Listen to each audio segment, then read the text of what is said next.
Hi, everybody. It's a little creepy, huh? I'm here at the cabin. I'm going to show you super simple solar setup, right? Here we go. I have two 150 amp hour lead acid 12 volt batteries. Yes, so here a 2000 watt inverter, which will handle way more than I ever need in the cabin, right? Some people want to run everything on their inverter. I mean, like everything, like it's their regular house. I mean, it's called off-grid for a reason. On-grid, turn all the lights on the house. People really don't get it. But I'm going to run actually a mini fridge off of this and some other, minor appliances, charge my laptop and stuff like that. Here I have the 60 amp MPPT Rover charger. All of this setup, and I'm going to show you the solar panel outside right now. I got a 320 watt Renogy panel, which is currently on sale. They've got 4 of them. I think like $1,200, but $1,500 for everything, including the one 320 watt that's outside. I've actually, in a matter of, seems like, put the flashlight down here, in the matter of about, I've gone from 75% on the two lead acids, which are connected in parallel, and I've gone from like 74%, and I'm currently at 92%, and my solar panel outside is quite shaded, actually. Here's the setup for parallel. In parallel, you have the same voltage, but higher amperage. If you were to do series, you'd have higher voltage, but the same amperage. You need a couple of these jumper cables, and the two sets that need to be beefy are between the battery and between the inverter and the two batteries. You connect, let me zoom in here a little bit.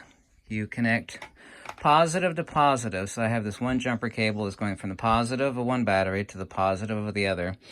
And I have underneath those alligator clips, I have the exact same thing connected from the negative of the one battery to the negative of the other. You notice there's only one connection on this terminal and that terminal, okay? But I have 3 here and 3 here. This is common off-grid parallel dual battery setup. Now, you actually should not use alligator clips from the inverter or from battery to connect them in parallel, but you could actually use like 12 gauge wiring to connect from the charge controller to the batteries, because it's not high current. Yeah, it's just not, unless you have an enormous amount of solar panels. I'm actually going to bring another 320 watt down here, but I'm not down here that often because I work 7 days a week. So let's actually get back to it. So both alligator clips are connected to the charge controller. So I have low current. I can use alligator clips there. Now I have a beefy set on, of course, very important. Very, very important. Do not use alligator clips from your inverter to the battery. The wires will get hot as hell, and you could have a fire hazard. Now, what I don't have on this unit, on this simplex mobile off-grid, there is a fuse on the inverter, and also too on the charge controller. I don't have a fuse set on this. I'm not worried about that. These are not lithiums. These are lead acids. Now, both of these batteries are $250 a piece. They currently sell these at, they're also 2 deep discharge. What you want is 150 amp hour deep discharge 12 volt golf cart batteries. These are $250 a piece. So $500 for 300 amp hours, okay? So I have the beefy cables going from the inverter to also the positive of one battery to the negative of the other. That you can see here too, the alligator clips, which go from the charge controller to the batteries, go from the positive of one battery to the negative of the other. The one simple thing to remember on parallel connection is you put your 2 batteries side by side. Some people tape them together. It's a really good idea. It kind of makes it like one battery. These are heavy as hell too, by the way. This is like 140 pounds, I believe, both of these together. Is you connect positive to positive and negative to negative, and then hooking up your charge controller and your inverter. Okay, you make sure the inverter is connected to the positive of one and the negative to the other. Same thing with the inverter and or charge from the positive of one to the negative of the other. By the way, on solar, this is a mistake everybody makes, burn up your charge controller. Never, ever, ever, ever, ever, ever, ever hook up your charge controller to your solar panels. Now I'm going to actually foam this hole in here going through the wall of the cabin. This goes out to my solar panel outside, which is partially shaded. I'm actually going to cut one of the trees down out there. Never ever hook it up. Always hook up your battery and your charge controller first. Always, always. Then hook up your solar. If you don't, you're going to have the solar power feeding into the charge controller, and the charge controller has got nowhere to dump the energy to, so it's going to screw things up. But it's pretty simple. So right now, these two are operating as one battery. And they're operating at 12 volts and 300 amps collectively between the two, because each one's 150 amp hour golf cart battery. And man, are they heavy. But yeah, but they got these on sale at Costco, probably somewhere else. These are interstate. What you want is deep discharge, 12 volt, 150 amp hour golf cart batteries. Charging really quick. I'm at 94%. I don't know if you can see that. There we go. Also, too, you set the parameters on this for what type of batteries you got on your charge controller. There's only 4 frigging buttons. A blind person could do it. You set it for either lithium or flooded, i.e. lead acid. And then you set how many amp hours, and this controls your charge. Exactly what it's called, charge controller. And this, of course, is your inverter. Over here, I have 3 connectors. Grounded connectors. I'm also going to set a ground on this after this video, but I have 3 regular plugs, which I'm going to use a power strip there and a power strip there. Don't try to run everything in the world off of or through your inverter. 2,000 watt inverter will basically handle a lot. Check your voltages and what your current draw is. Let's step outside here. I'm turning the flashlight off. So I've got shading out here. I'm going to cut down one of the trees. It's causing a lot of the shading, but even with all this shading, is the sun back out? You see how much shading I've got on this solar panel? It's substantial. And yet I'm still getting really good charge. Now the reason why you want, Renogy makes 2 solar panels that are bigger than this, 440 and like a 550 or something like that. You don't want them. Why? Probably gonna get broken in shipping. Number 2, if you're gonna, even if it's 2 people, they're just obnoxiously heavy. The 320 watts are already obnoxiously heavy. Anything larger than 320 won't fit in the back of a truck. I'm talking about a truck bed. I got a full bed length Toyota Tacoma there. These blocks are $3.50 a piece. I got a lot of weight in the back. I actually have a PVC kickstand, if you will, that's actually tied in really well. It's a super slim possibility any wind's going to come through substantial enough to lift this up or knock it over. What's more likely is that the limb from that tree above, even though it's not hanging over there, would like fall down and break it. But I'm going to take that tree down. I'm obviously going to fill this with some of that foam sealer so critters don't make their way in. And there you have it. Yeah, this is a 320 watt panel. This is actually the maximum. It fills up like it was made for. I think they did that on the 320s. Made for the full length. It fills up the entirety of my Toyota Tacoma bed, like front to back with like a couple 3 inches left, and side to side fills it up like 99%. Anything bigger than this, you're gonna have a fragile solar panel sticking out cockeyed sideways or sticking out the back of your truck, unless you got something really, really, really huge. Never, by the way, never buy the flexible solar panels. You could read about them anywhere. They're crap. They're no good. They go bad quick.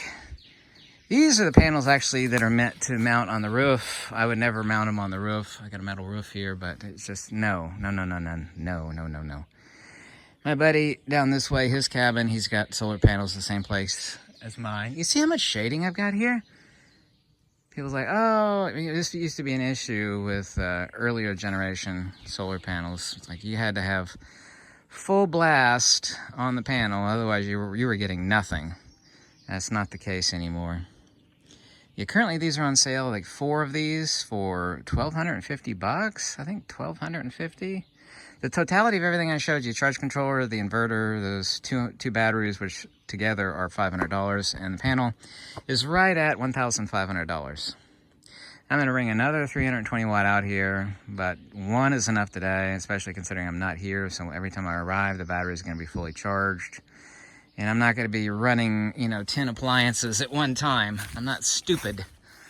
I don't pretend, and nor should you, that off-grid means I got solar panel, a bunch of batteries. Well, if you got tons of solar panels and tons of batteries, fine. Run your off-grid like your house. Otherwise, if you don't need it, then why you got it on? Why? Ain't it pretty out here? Oh yeah, man, yeah. Oh yeah. Yeah. These are my little wood containers for my wood. There's some wood laying out. Actually, I was so tired and exhausted because I've been working so hard. I actually came up here and I laid down in the bed. Man, I sleep so well. I've been grounding myself. I'm wearing shoes right now, but been grounding, feel so much better. This is what everybody needs. By the way, I got these at Costco too, these BF Goodrich. They are they're awesome. They're the Tatas. Did I say that out loud? Oh, man. Whew. Oh, also, too, I don't have this connected right now because mold would grow in it. Otherwise, you paint it black to keep the sun from hitting it so your water doesn't get a fungus among us in it. Mold. Algae growth, excuse me. But these are, I think it's a 240-gallon container. Yeah, these wood bees were drilling underneath my... Probably can't see the holes underneath there. I squirted some wood bee killer up in the holes in the bottom. They crawled out and dropped dead. I actually swept them away. There's like 3 of them there. Yeah, these containers are great. I got blackberries down there too, by the way. There's a creek right down there. You see this creek? Yep, there's a creek. Yep. And yeah, this collects rainwater. The rainwater comes over here, so this would be gray water, but I could actually... But I have the spout. I love my Tacoma. Nothing beats a Toyota. The heck with Chevy and Ford. Not buying that inferior garbage. Did I say that out loud? So sorry. You hook this into there, you just unscrew that. That way, if you had to... Why the hell is there a pair of pliers down there? Those aren't my pliers. That must be the guy that helped me install this back in the day. He forgot his pliers were there. I just noticed that. Whatever. Anyway, yeah, I need to mow some grass out here. I love my DeWalt weed whacker. I take off my inverter and charge my DeWalt batteries. I got everything in this cabinet running off DeWalt batteries. Weed whacker, radio, lights, the power drills, buzz saws, everything. I got a lot of DeWalt batteries. A lot. Yeah, this tree needs to come down, girlfriend. It does. It does. Yeah, you gotta come down. You're blocking the sun. Yeah, but the sun's heading this way. Actually, sun goes arcs from this way to that way over the hill. So this gets much of the sun most of the day. The next panel will actually tilt that way after I chop this tree down. But this is more than enough. Unless it's daily, this is more than enough to handle everything. This 320 watt. Don't get bigger than this, really. Unless you want to kill yourself, because these are heavy enough. You'd be grunting moving this.